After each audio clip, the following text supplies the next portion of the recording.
할렐루야 YDP 예배 오신 여러분들을 예수님의 이름으로 축복하고 환영합니다.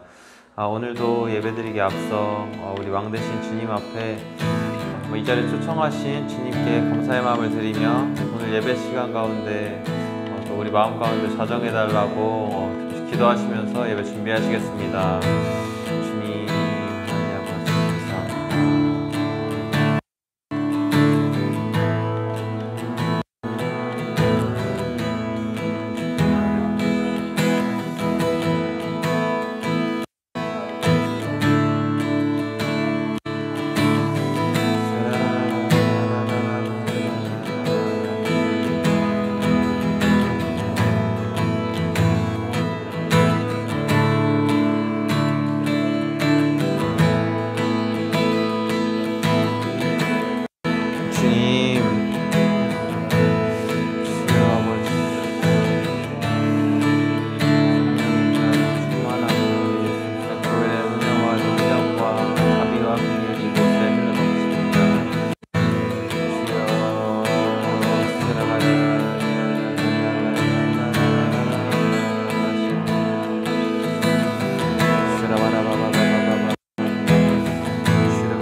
발로 덮으소서. 거친 파도 나 향해 와도 주와 함께 날아오르리. 폭풍 가운데 나의 영혼 잠잠하게 주를 보리라. 주님 안에 주님 안에 나 거하리.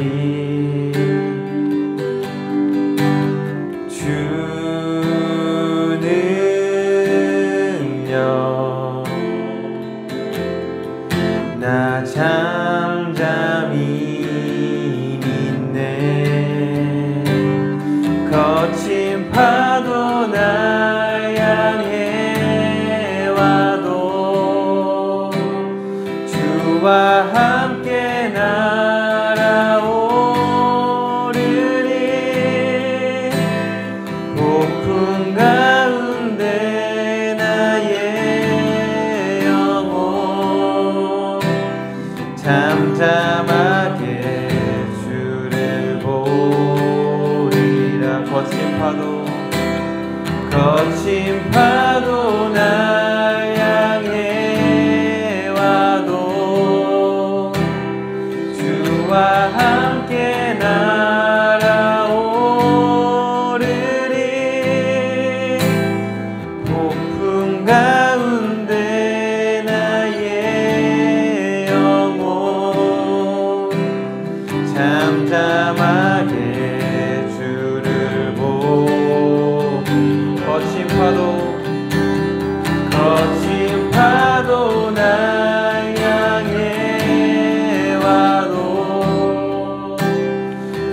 주와 함께 날아오르리. 폭풍 가운데 나의 영혼 잠잠하게 주를 보리라. 거친 파도 날 향해 와도 주와 함께 날아오르리. 폭풍 가운데 나의 영혼 잠잠하게 주를 보리라. 잠잠하게 주를 보리라. 잠잠하게 주를 보리라. 아멘.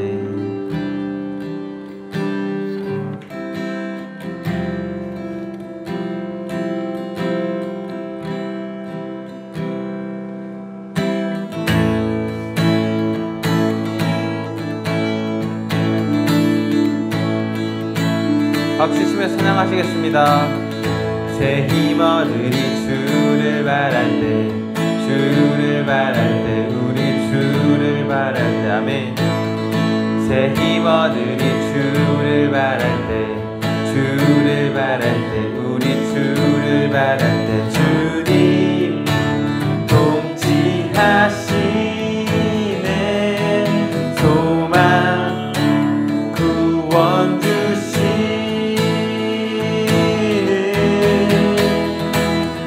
당신은 영원하신 주, 내 영원하신 주,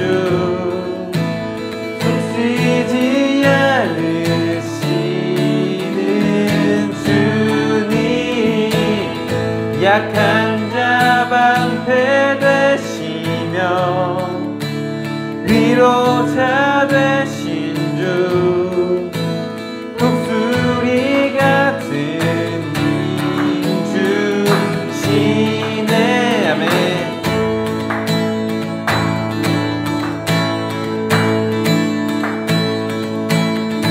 새 힘 얻으리 주를 바랄 때, 주를 바랄 때, 우리 주를 바랄 때. 새 힘 얻으리 주를 바랄 때, 주를 바랄 때, 우리 주를 바랄 때. 주님 통치하시네. 소망 구원 주시는 주님 통치하시네. 소망 구원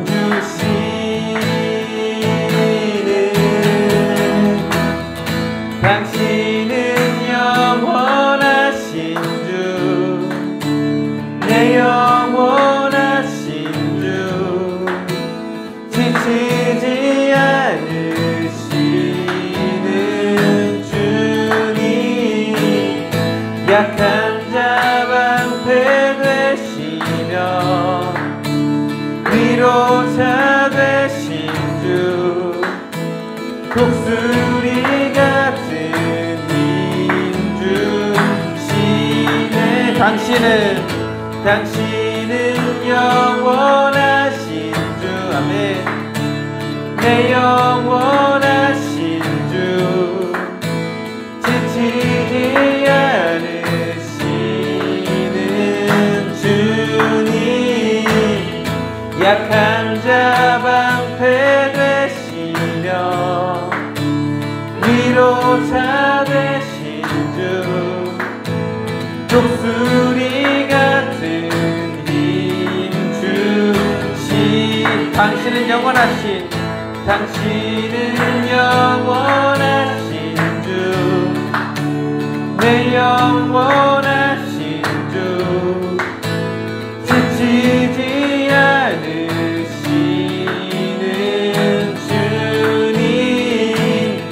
약한 자 방패 되시며 위로자 되신 주 독수리 같은 힘 주신 당신은 영원하신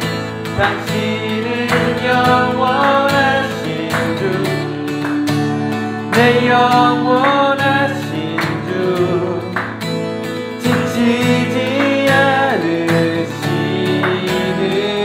주님 약한 자 방패 되시며 위로자 되신 주 독수리 같은 힘 주시네.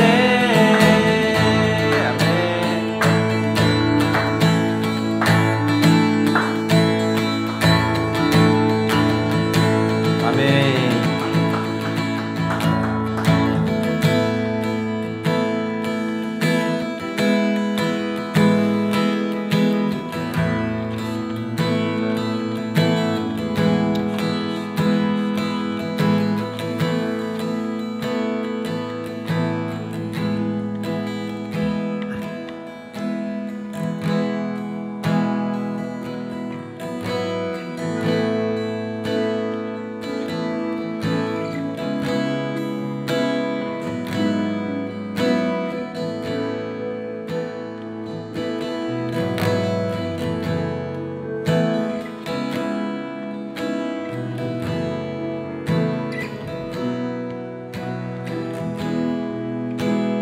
세상을 구원하기 위해 세상을 구원하기 위해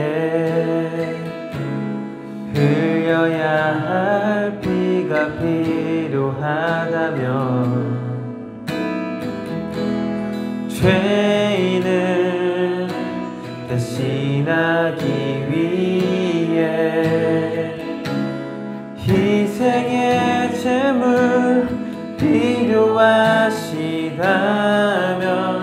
내 생명 제단 위에 드리니 주 영광 위에 사용하소서. 생명이 또 다른 생명 낳고 주님 볼 수 있다면 나의 삶과 죽음도 아낌없이 드리리. 죽어야 다시 사는 주의 말씀 믿으며 하늘의 미랄 되어 썩어지리니 예수님처럼 살아가게 하소서. 아멘. 길 잃어 신양을 길 잃어 지친 양을 찾아 만상에 이리저리 헤매이는 한 영혼 찾아 아파하는 예수님 마음 내게 주옵소서. 십자가 세상 위한 그 희생 눈물로 이해하게 하소서. 생명이 또 다른 생명 낳고 주님 볼 수 있다면 나의 삶과 죽음도 아낌없이 드리리. 죽어야 다시 사는 주의 말씀 믿으며 하나의 미랄 되어 썩어지리니 예수 주님처럼 생명이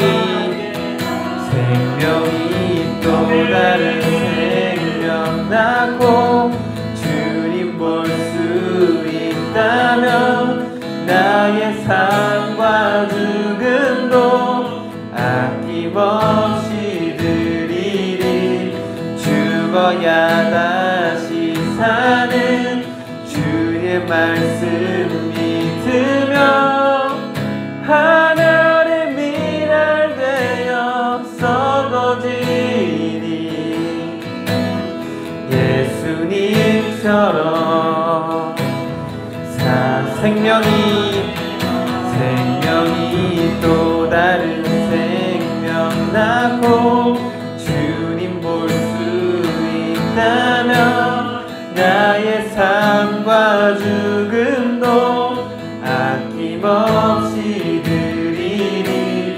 죽어야 다시 사는 주의 말씀 믿으며 하늘의 미랄 되어 썩어지니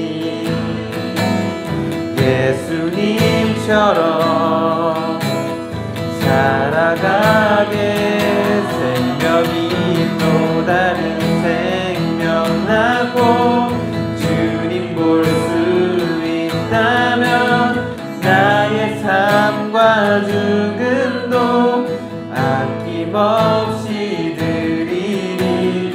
죽어야 다시 사는 주의 말씀 믿으며 하늘의 미랄 되어 썩어지니 예수님처럼 살아가게 하소서.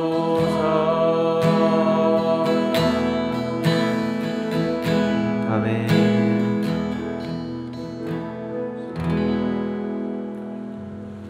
하나님 아버지 감사합니다. 부족한 저희들을 시간에 불러주시고 또 이곳에서 아버지의 얼굴을 구하며 예배하게 하시니 감사합니다. 아멘. 주님 예배를 온전히 주님 손에 올려드립니다.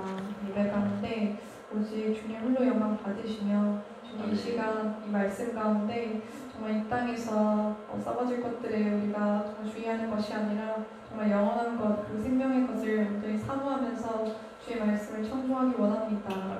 이 시간 전사님 입술을 통하여서 하나님의 마음을 우리에게 전하여 주시고 성령님 통하여서 우리가 온전히 깨달을 수 있도록 좀 도와주십시오. 감사합니다. 예수님의 이름으로 기도합니다.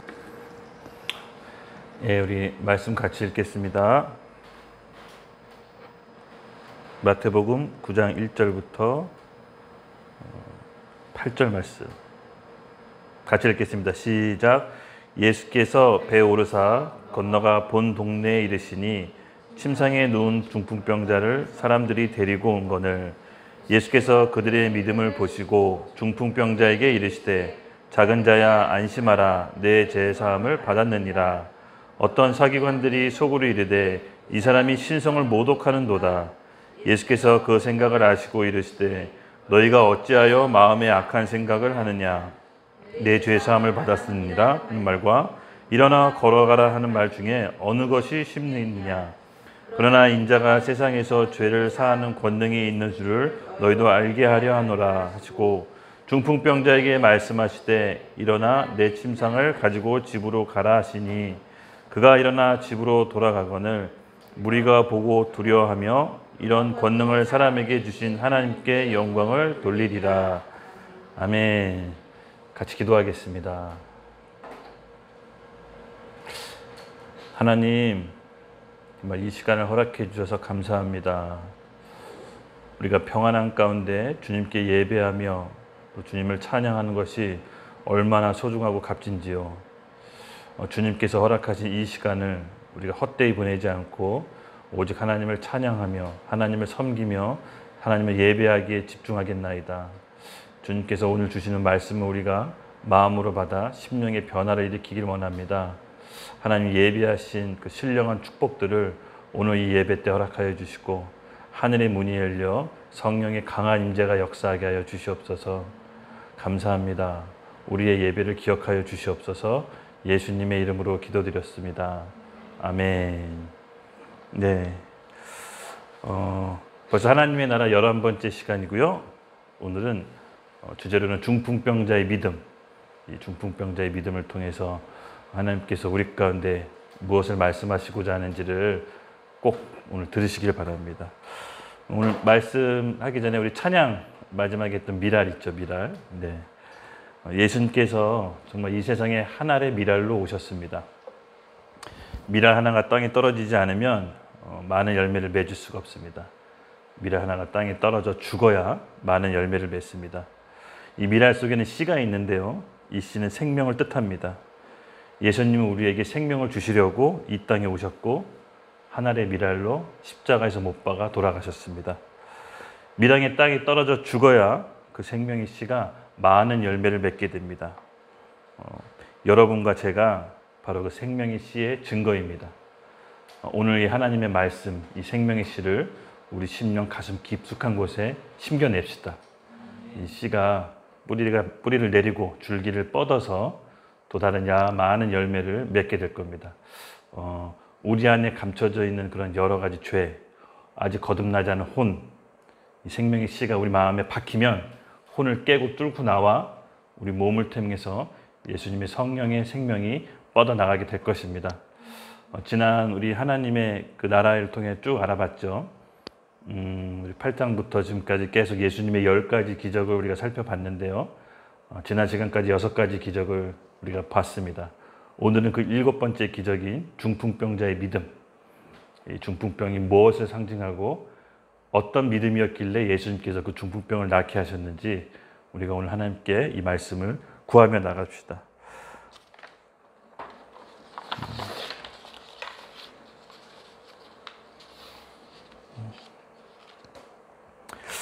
제가 아까 우리 말씀을 전하기 전에 잠깐 기도했을 때도 살짝 말씀을 드렸는데 한 가지 좀 재밌는 사실은 예수님께서 수많은 기적을 이제 베푸시잖아요.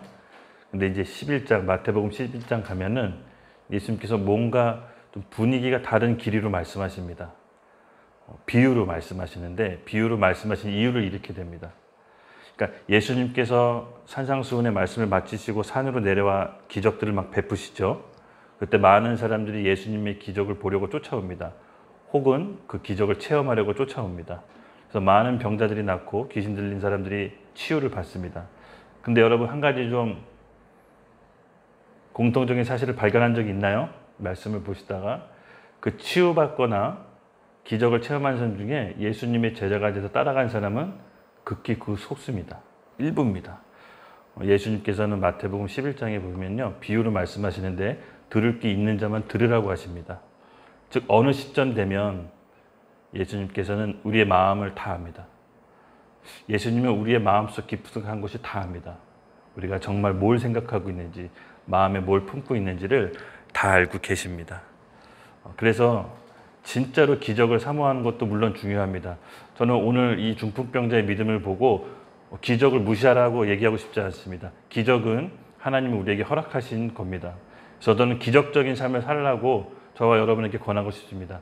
그런데 그 기적 이면에 예수님께서 진짜 말씀하시고 싶은 메시지가 있는데 그건 뭐냐? 바로 우리 내면이 변하는 겁니다. 내면이 변해야 우리 예수님을 제자로 쫓아갈 수가 있습니다.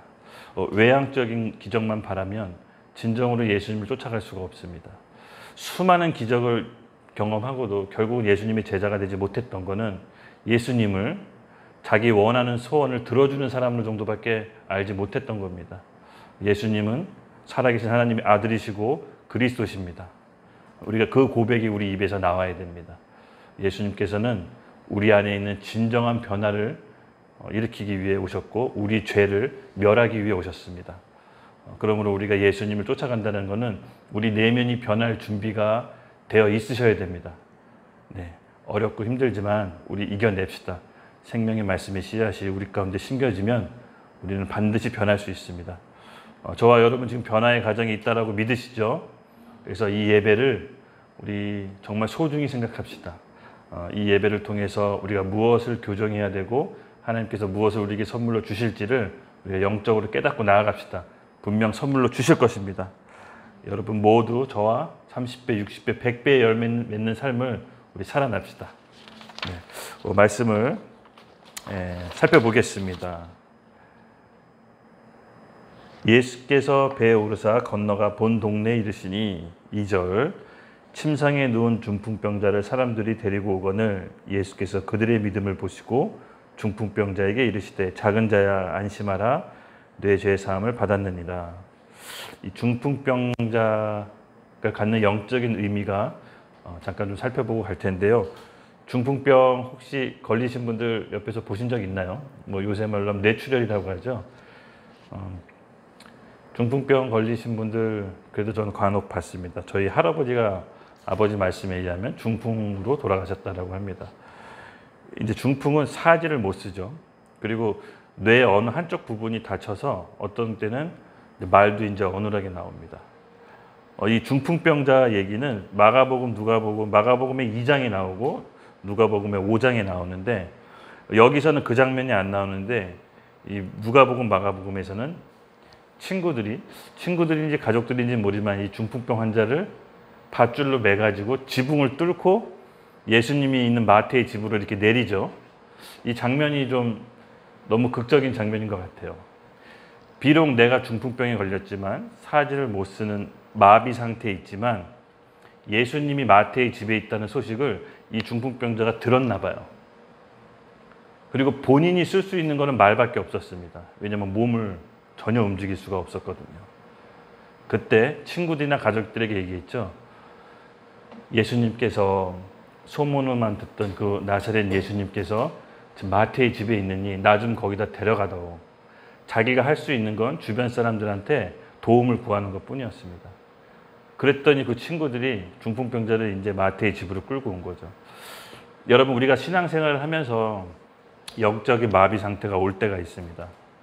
영적으로 지치고 탈진하고 기도조차 나올 수 없을 상태에 이 중풍병자는 주변 친구들에게 도움을 구한 겁니다. 예수님이 마태의 집에 있으니 나 좀 거기 좀 데려다 달라. 이 믿음을 예수님께서 보십니다. 잘 보시면요. 침상에 누운 중풍병자를 사람들이 데리고 오거늘. 여기 구절은 좀 극적이지 않아요. 여러분 나중에 한번 마가복음 2장에 보면 굉장히 극적으로 잘 표현했습니다. 이 밧줄로 매가지고요. 지붕을 뚫어가지고 사람들이 예수님이 마태의 집에 있다는 거 보고 바깥에 막 웅성웅성대면서 막 예수님 한번 만나볼까 이렇게 막 줄 서고 대기하고 있는 그 모습에서 기발한 아이디어, 지붕을 뚫고 내려가자. 이런 상황입니다, 지금. 그럴 때 중풍병자를 예수님께서 보십니다. 여기 보면은 중풍병자가 이제 예수님께 나왔을 때 그들의 믿음을 보시고라고 나옵니다. 그래서 그 믿음을 보고 예수님께서 이렇게 얘기하시죠. 작은 자야 안심하라 내 죄사함을 받았느니라. 여러분 우리가 믿음이 있을지라도 예수께 나가는 게 좀 어려울 수가 있습니다. 왜냐하면 우리의 여러 가지 뭐 고정관념 또 우리의 생각들 내가 이 믿음이 있는다고 해서 예수님이 나를 구원해 줄까? 나를 치유해 줄까? 혹은 이 어려운 상황 가운데 과연 내가 기도한들 예수님께서 낫게 해주실까? 이런 미묘한 또 불신앙과 여러 의심이 들을 수가 있습니다. 근데 이 중풍병자는 그게 중요하지 않았습니다. 중풍병자 마음속에는 지금 내가 예수님을 만나야 된다는 그 일념밖에 없었습니다. 남의 집에 지붕을 뚫을 정도로 그 일념이 강했습니다. 그의 믿음은 예수님을 내가 만나면 치유받을 수 있다는 믿음이 강하게 작용한 거죠. 그때 바로 죄사함을 받았느냐? 아니, 그때 바로 병이 나았느냐? 그렇지 않았습니다. 예수님께서는 다소 좀 생뚱맞는 말씀을 하시죠. 내 죄가 사함을 받았느니라 라고 얘기하십니다. 예수님이 말씀이 떨어졌을 때 어떻게 보면 중풍병이 나았는데요. 예수님에 대한 마음과 믿음이 있었더라도 그 죄가 바로 그 병이 바로 낫기에는 예수님의 말씀이 바로 떨어져야 했습니다. 여러분 우리도 마찬가지입니다. 우리가 중풍병자 같이 힘들고 어려울 때 내 힘으로 극복할 수 없는 상황을 만났을 때 우리는 늘 기도의 자리로 나갑니다. 그때 기도했을 때 우리의 상황과 처한 상황을 예수님께 아뢰게 되죠. 그렇지만 여러분 계속해서 기도하고 기다리셔야 됩니다. 어떤 대답이 떨어질 때까지, 내 죄 사함을 받았느니라는 음성을 들을 때까지 기도의 자리를 포기하지 말고 사수하셔야 됩니다. 왜냐하면은 중풍병자가 나갔을 때 바로 병치움을 받는 게 아니었습니다. 예수님께서 전혀 다른 말을 했거든요. 내 죄 사함을 받았느니라. 병이 나았다, 네가 치유를 받을 것이라고 얘기하지 않으시고 죄 사함을 받았다라고 얘기합니다. 바로 예수님께서는 그 중풍병의 원인을 죄라고 보신 겁니다. 우리가 일상생활에 겪는 여러 가지 어려움들이 있죠.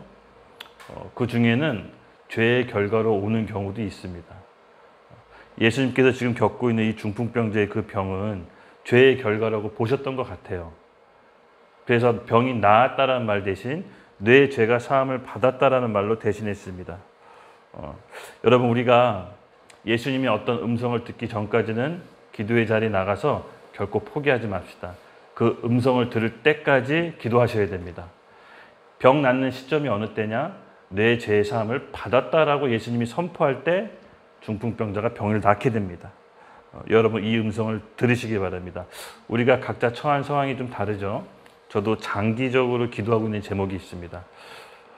참 신기하게 어떤 거는요, 기도하는 즉시 하나님께서 응답해 주시는 경우도 있는데 어떤 경우는 기도를 장기적으로 하시는 경우가 있어요. 그렇게 하게 해요, 하나님께서. 왜 그런 거 봤더니 어떤 상황에서는 우리가 믿음을 주기 위해 하나님께서 응답해 주시는 경우도 있고, 어떤 기도 응답을 장기적으로 할 때는 우리가 뭔가 변형해야 될 거, 바뀌어야 될 거, 수정해야 될 거를 알려주기 위해서 바로 기도 응답을 주시는 것보다도 길게 기도를 하게 하십니다. 근데 절대 포기하시면 안 됩니다. 내 죄 사함을 받았다라는 음성을 들을 때까지 주저앉지 말고 기도하셔야 됩니다. 왜냐면 그 음성이 떨어질 때, 예수님이 그 음성을 선포했을 때 중풍병이 낫게 됩니다. 중풍병이 낫게 되는 시점과 죄 사함을 받는 시점이 다소 좀 다릅니다. 이 포인트를 놓치지 말아야 됩니다. 많은 그리스도인들이 믿음을 가지고 있지만 어쨌든 우리가 그 믿음 안에서 열매를 맺기까지는 인내라는 시간이 필요합니다. 밀알이 땅에 떨어져 죽지만 바깥으로 싹이 나오기까지는 시간이 걸립니다. 하지만 땅 아래에서 무슨 일이 벌어지고 있는지 우리는 보지 못합니다. 영적인 원리도 이와 같습니다. 우리의 믿음이 자라나길 때까지는, 눈으로 보이는 현상이 나타나기까지는 시간이 걸립니다. 그 기간 동안 여러분 믿음을 지키셔야 됩니다. 예수님의 말씀이 선포될 때까지 기다리셔야 됩니다. 대부분 이 믿음의 시간을 견디지 못하고 기도를 중지하거나 아니면 다른 대안을 찾습니다. 여러분, 그렇게 하시면 안 됩니다. 하나님께서 처음 우리에게 주신 그 말씀이 우리 가운데 심겨졌다면 응답 받을 때까지, 상황이 바뀔 때까지 기도를 포기하지 마시고 끝까지 주님께 나아갑시다. 반드시 땅을 뚫고 줄기가 올라오는 응답되는 시간이 있습니다. 그 기쁨은 너무 커서 언제 내가 이런 고통을 당했는지를 잊어버릴 정도로 너무 큽니다. 저는 그런 경험이 그래도 여러 번 있습니다. 그때마다 내가 진짜 기도를 포기하지 않길 너무 잘했구나. 꼭 이 기도 때문에 이렇게 응답됐냐? 지나고 나면 알 수 있습니다. 지나고 나면. 그때 당시에는 모릅니다. 망망대해를 건너는 것 같고 깊은 터널을 가는 것 같지만 결국은 그 기도가 응답됐을 때 그 기쁨은 말로 표현할 수 없습니다. 그때 당시엔 너무 좌절되고 힘든데 여러분 잊지 마십시오. 하나님께서 길게 기도를 하게 하신 이유는 우리 내면을 바꾸기 위해서, 우리 마음의 변화를 일어나기 위해서 그렇게 하시는 겁니다. 그러므로 결코 포기하지 마십시오. 3절에서 4절 넘어가겠습니다. 어떤 서기관들이 속으로 이르되 이 사람이 신성을 모독하는도다. 구약 시대에서 죄 사할 수 있는 분은 누구뿐이죠? 하나님. 하나님 외에는 죄 사함을 할 수 있는 분은 없습니다.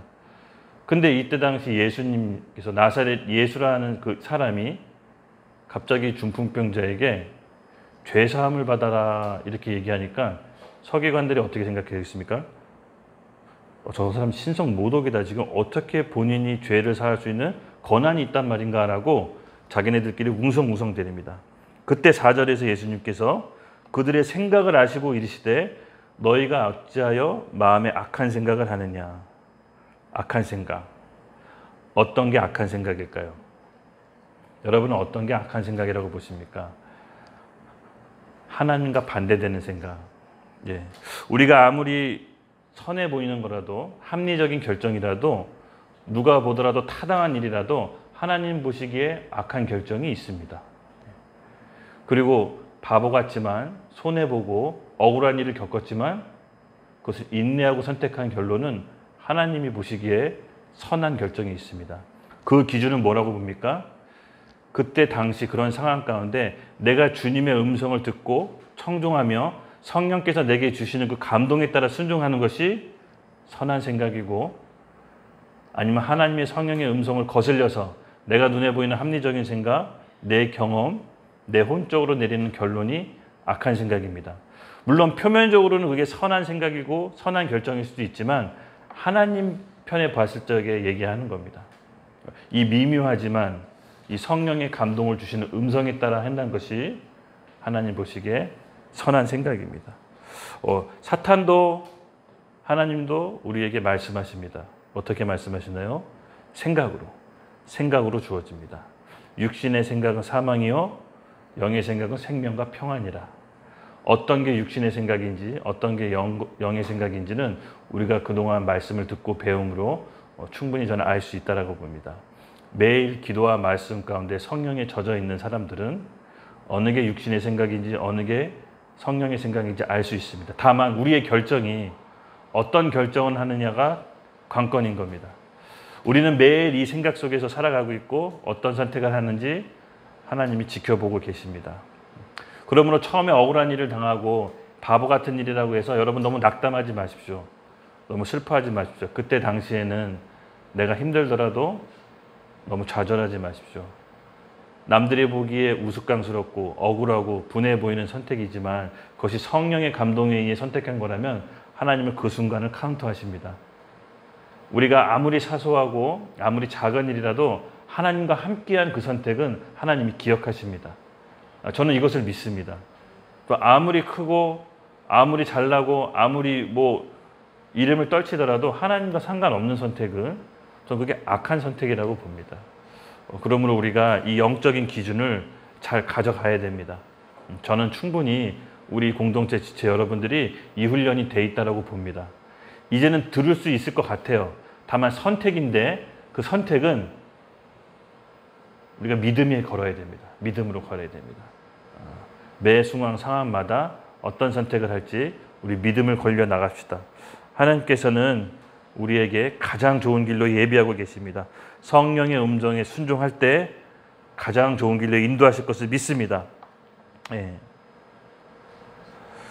예수님께서 그리스도 메시아, 바로 이 서기관들은 그 메시아를 알아보지 못하고 자기 종교적인 관념, 종교적인 배움, 열심을 통해서 예수님을 하나님인 줄 못 알아보고 신성모독한 사람이라고 얘기하는 거죠.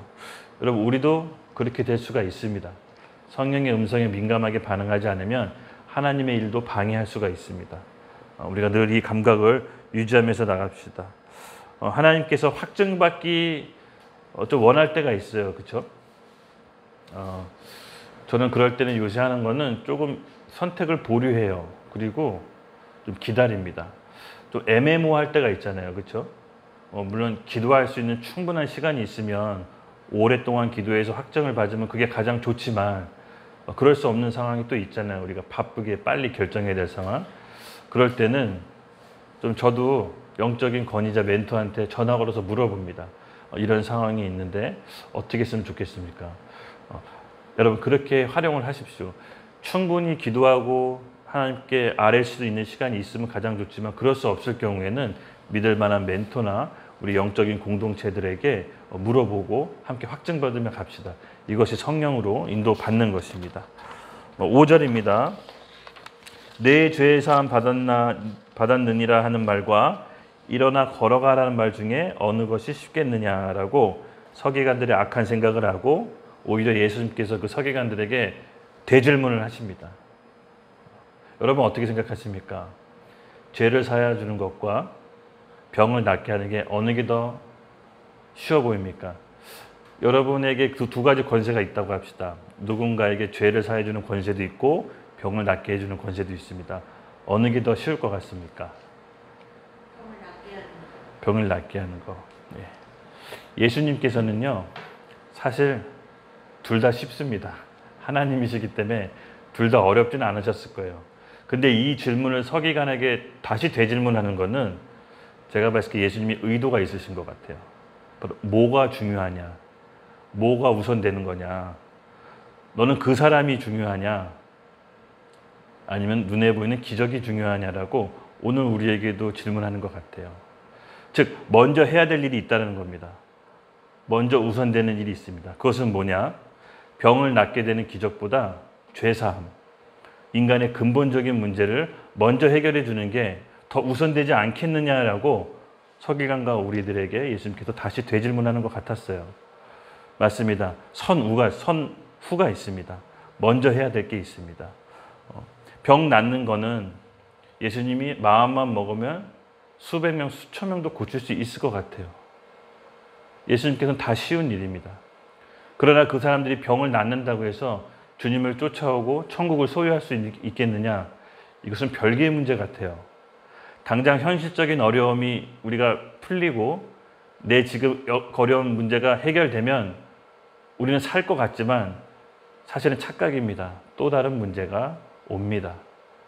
결국은 우리 문제는 상황과 환경이 아니라 그 상황과 환경 가운데 내 죄를 보는 것입니다. 원망, 미움, 다툼, 시기, 그 감정에 묶여 있는 것이 죄라는 것을 인식하는 겁니다. 상황과 환경을 벗어나면 우리는 자유롭고 행복해질 거라고 생각하는데 여러분 사실 그런가요? 또 다른 불행이 안 올까요? 또 다른 불행이 옵니다. 예수님께서 이 질문은 우리에게 참 행복을 주시려고 한 겁니다. 진짜 행복.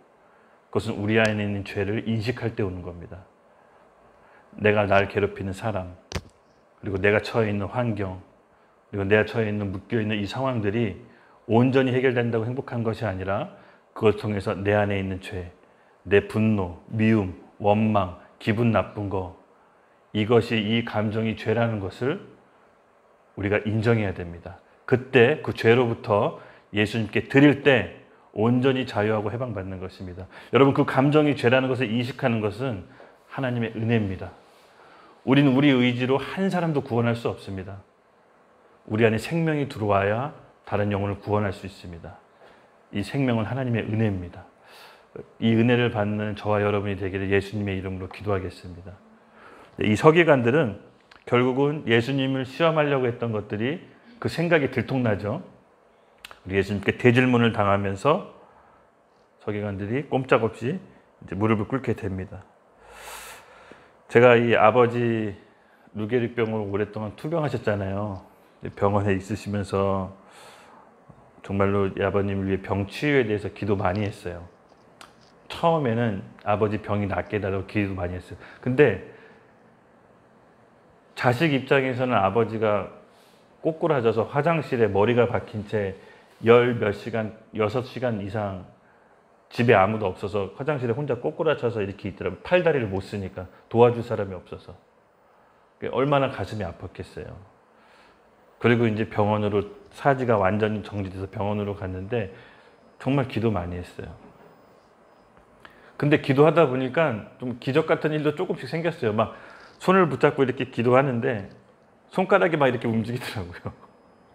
잠깐이었지만 이렇게 까딱까딱 움직였는데 저는 병이 낫는 신호인 줄 알고 깜짝 놀란 거죠. 아빠 손이 움직입니다. 아버지 손이 움직인다 의사 선생님. 그러니까 이렇게 까딱까딱 움직이더라고요. 기도하고 나니까. 근데 그런 체험이 있어도요. 아버지 회개 안 하시더라고요.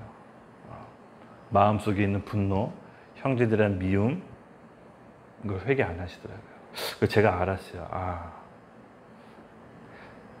영혼이 구원받고 사지, 신체의 일부를 못 쓰는 게 훨씬 더 이로운 거구나. 100배, 1000배 이로운 거구나. 여러분, 사지의 일부분을 못 쓰고 영혼을 구원받는다면 그것이 100배, 1000배 유익한 겁니다. 제가 그것을 좀 느꼈어요. 물론 우리가 다 그렇게 당할 필요는 없습니다. 하지만 뭐가 우선인지는 지금 예수님께서 저와 서기관들에게 좀 물으시는 거예요. 이런 상황 가운데 몸이 낫는 게 먼저냐, 정말 죄사함 받는 게 먼저냐. 우리는 죄사함을 받는다라고 선택합시다. 저와 여러분 그럴 준비가 돼 있다고 봅니다. 진짜 기적은요, 우리 내면이 변하는 겁니다. 우리 내면이 변한 만큼 외적인 성령의 충만함도 덩달아 나올 겁니다. 예수님께서 우리 마태복음 계속 공부하면서 느꼈지만 처음에는 이 기적을 하기 전에 우리 계속 내면을 다루시잖아요. 오른뺨 맞으면 왼뺨 내밀어라. 70번씩 7번 용서해라. 이 내면에 대한 것들을 계속 말씀하세요.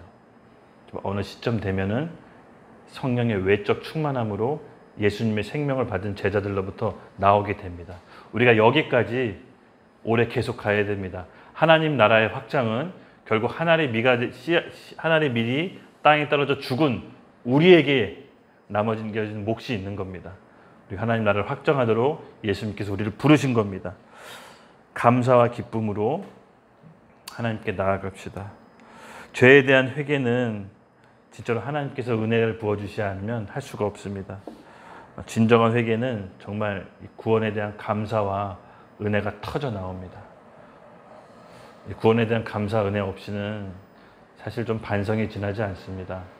예수님을 영접하는 그 기도문, 그걸 읽는 행위를 했다고 해서 구원받는 게 아닙니다. 거기에 합당한 구원에 대한 감사와 기쁨이 나옵니다.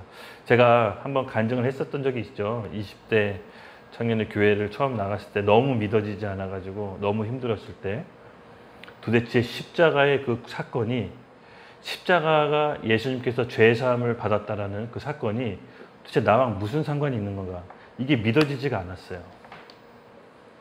여러분 믿어지십니까?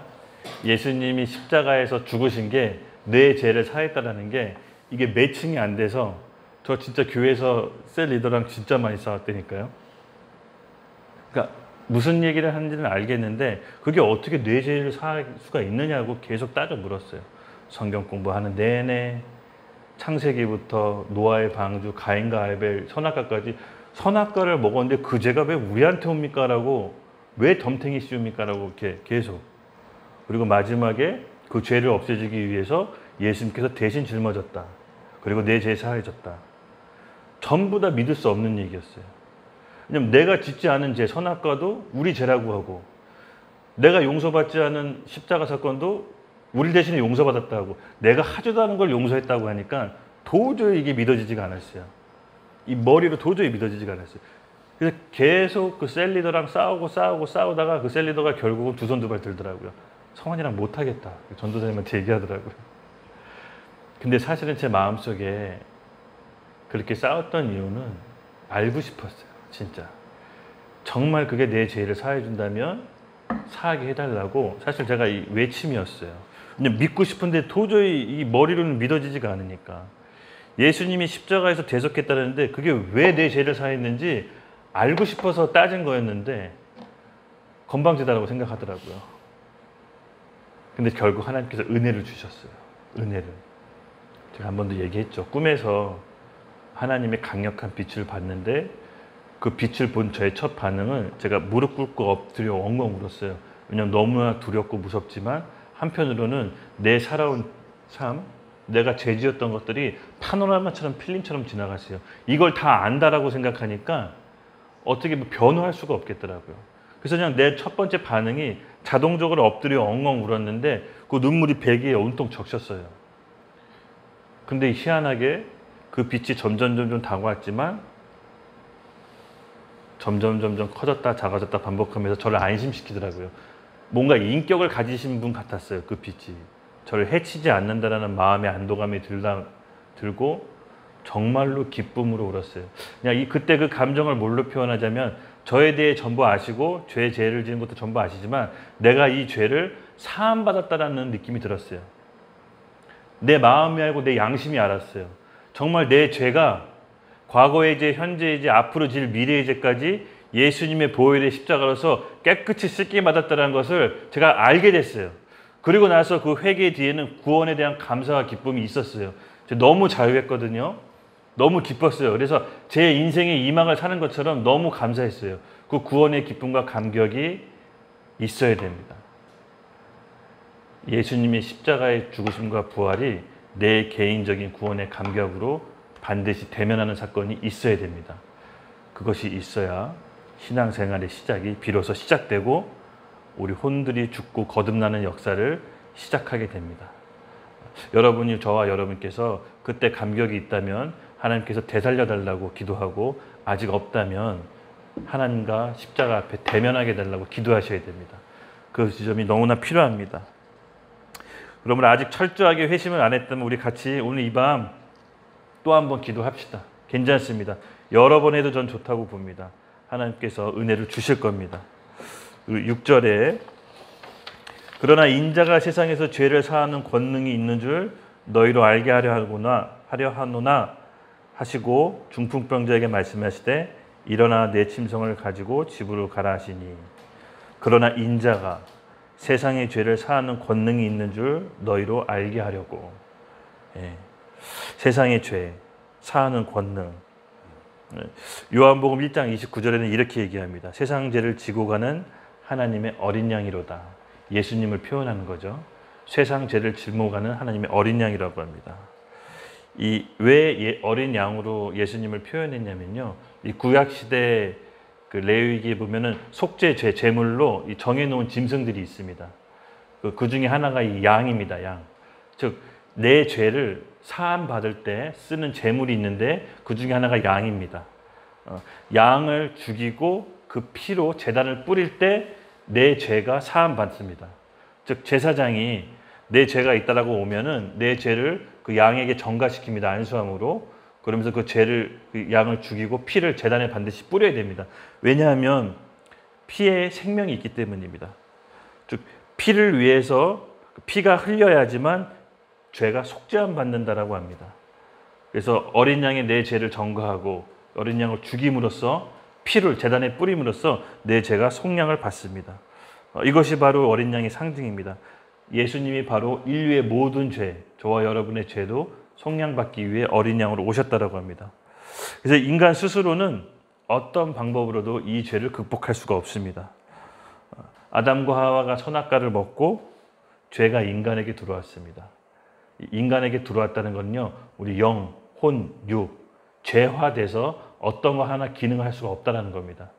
성경에 이런 표현이 있죠. 늘 생각하는 거 악하고 마음은 부패해 있다. 아담과 하와가 먹은 그 선악과, 하나님 없이 살겠다고 하는 그 선언이 결국은 우리로 하여금 그 죄가 전가돼서 원죄가 되었습니다. 그래서 육신에 입고 있는 우리는 이 죄에 대해서 자유로울 수가 없습니다. 이 모두 다 우리 육신에 입고 있는 우리는 이 죄를 지고 있습니다. 이걸 부인할 수가 없습니다. 아무리 선한 것을 하고 싶지만 결국 우리 마음속에 죄도 작동을 합니다. 이것이 우리 근본적으로 극복할 수 없는 문제라고 합니다. 그리고 이 죄에 대한 결과로 어떻게 됐죠? 인간에게 죽음이 왔습니다. 죄의 싹은 사망이다. 원래 인간은 죽는 존재가 아니었습니다. 하나님과 영원토록 함께하는 존재였지만 죄를 범함으로써 선악과를 먹음으로써 그 원죄가 인간에게 들어왔고 인간은 죽는 존재가 되었습니다. 그리고 저와 여러분은 지금 죽음이 됐죠. 그래서 인간의 근본 문제는 바로 죄와 죽음입니다. 이것을 극복하기 위해서 수많은 철학자, 부처, 공자 고민을 엄청 한 겁니다. 도대체 인간은 왜 이 죄를 지고 죽을 수밖에 없는 존재를 풀려고 고민을 했던 겁니다. 그러나 예수님께서는 그 해답을 갖고 계십니다. 나는 마귀를 멸하러 왔다. 즉 죄에 대한 그 추종자, 그 죄를 조장하는 자, 마귀를 멸하고 죄에 대해서 해방하러 오셨습니다.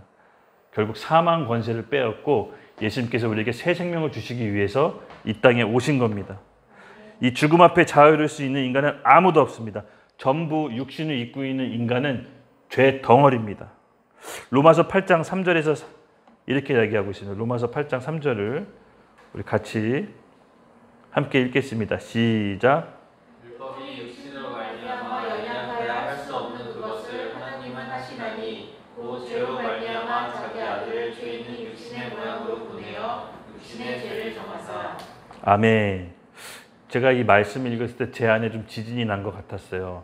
새로운 눈으로 왔거든요.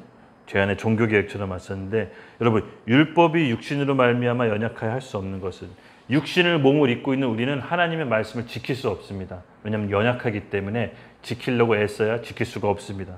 그러나 하나님은 하시나니, 여기서 하나님의 방법이 있는데요. 곧 죄로 말미암아 자기 아들을 죄 있는 육신의 모양으로 보내어. 이 부분이 중요합니다. 즉 아까 육신에 입고 있는 사람들은 다 죄라고 했죠. 죄에 대해서 벗어날 수 없다고 하는데 하나님이 그 죄를 처리하시는 방법이 뭐냐? 예수님을 육신의 모양의 옷을 입고 똑같이 인간처럼 오게 하십니다. 예수님은 100% 사람이지만 100% 하나님이십니다. 우리의 죄를 처리하기 위하여 죄는 알지도 못하고 죄를 한 번도 지으신 적이 없는 분이 육신의 모양으로 오셨습니다. 그래서 그 육신의 모양으로 오신 그 예수님께서 로마서 6장 6절 같이 함께 읽겠습니다. 시작. 우리가 알거니와 우리의 옛사람이 예수와 함께 십자가에 못 박힌 것은 죄를 몸이 죽어 다시는 우리가 죄에게 죽음을 당치 아니하려 함이니. 아멘. 우리와 똑같은 육신의 옷을 예수님께서 입고 오셔서 십자가에 못 박아 죽음으로써 죄를 처리하십니다. 즉 자신의 그 육신에 된 몸을 하나님은 예수님도 죄라고 선고하신 겁니다. 이 부분이 이해하기가 좀 어려웠었어요, 저는. 근데 하나님께서 저한테 마음을 확 주신 게 뭐냐면은 우리의 죄를 처리하기 위해서 예수님도 똑같이 육신의 옷을 입혀놓고 죄라고 선고하셨어요. 죄를 지은 적도 없으시고 죄를 알지도 못하신 그분이 육신의 옷을 입고 와서 십자가에 못 박혀 죽은 것은 죄를 죽인 겁니다. 여러분 이해하셨어요? 이 부분이 굉장히 중요하다고 보는데요. 결국 예수님께서 죽으신 건 뭐다? 죄를 죽으신 겁니다. 우리 죄를. 그래서 그 십자가에 예수님이 못 박힌 사실을 믿는 사람은 내 죄가 예수님께 전가돼서 더 이상 죄가 짓는 사람이 아니라 예수님 안에서 온전한 생명을 얻는 죄사함을 받은 겁니다. 그래서 예수님께서 어린 양의 생명으로 대신 지성소에 피를 뿌리시고 지성소의 휘장이 갈라져서 하나님과 언제든지 만날 수 있도록 우리의 길을 여신 겁니다. 이것이 기쁜 소식입니다. 우린 더 이상 죄에 대해서 억눌려 있거나 슬퍼하지 않고 언제든지 담대하게 나갈 수 있습니다. 예수님의 보혈에 의지해 예수님의 피로. 그것이 하나님께서 우리에게 주신 가장 좋은 기쁜 소식입니다. 그러므로 우리가 자녀된 우리가 기도할 때마다 언제든지 응답받을 수 있는 권세를 주셨다라고 합니다. 믿으시죠? 아멘. 여러분 이 사실을 담대하게 갖고 기도하는 게 중요합니다. 너무 중요합니다. 눌려있지 마십시오. 예수님의 보혈은 우리의 죄뿐만 아니라 80억 모든 인류의 죄를 영원히 완벽하게 단번에 해결하실 수 있는 하나님의 흘리신 피입니다. 이 피는 하나님이 흘리신 피입니다. 이 피로 우리의 모든 정죄함을 우리는 변호할 수가 있습니다. 그러면 여러분 눌려있지 마십시오. 과거의 일, 현재의 일, 앞으로 있을 미래의 일까지 우리가 눌려있으면 안 됩니다. 주님의 피에 의지하며 나갑시다. 창세기 3장 15절은 이런 말씀이 있습니다. PPT는 없으니까 제가 읽어드릴게요. 여자의 후손은 내 머리를 상하게 할 것이요 너는 그의 발꿈치를 상하게 할 것이다. 여자의 후손이 누구죠? 예수 그리스도. 너는 그의 발꿈치, 뱀이죠. 뱀의 머리를 십자가에서 예수님께서 상하게 하십니다. 예수님이 육신의 모양으로 오셔서 그 육신의 죄를 하나님께서 정하셔서 십자가에다 못 박은 것은 죄를 처리하시기 위해서 그렇게 하신 겁니다. 그러면 우리가 이 사실을 믿읍시다. 저는 이 말씀 구절을 보고 제 안에 정말 종교개혁이 일어났어요. 아, 내가 율법으로 할 수 없는 것을 연약한 것은 하나님이 하시나니 더 이상 죄의 종노릇하지 않기 위해서. 그래서 육신으로 행하는 것이 아니라 영을 따라 행할 때 율법의 요구가 이루어진다. 성령께서 지금 내게 해주시는 말씀의 음성에 귀 기울여 그것을 순종할 때 율법의 요구가 이루어지는 겁니다. 우리는 죄가 있어서 그 율법, 하나님 말씀을 아무리 이루려고 노력해도 할 수가 없습니다. 하지만 성령께서 주시는 음성에 순종했을 때 율법의 요구가 이루어집니다. 그러면 여러분 예수님의 십자가 부활이 얼마나 소중한지 몰라요. 그 어떤 것보다도 소중합니다. 여러분 이것을 간직하시고 빼앗기지 마십시오. 이게 너무나 소중한 보화입니다. 아무리 애쓰고 힘쓰려도 우리 스스로는 미랄이 될 수 없습니다. 여러분 잘 아시잖아요. 우리 힘으로는 단 한 사람도 구원할 수 없다는 것을.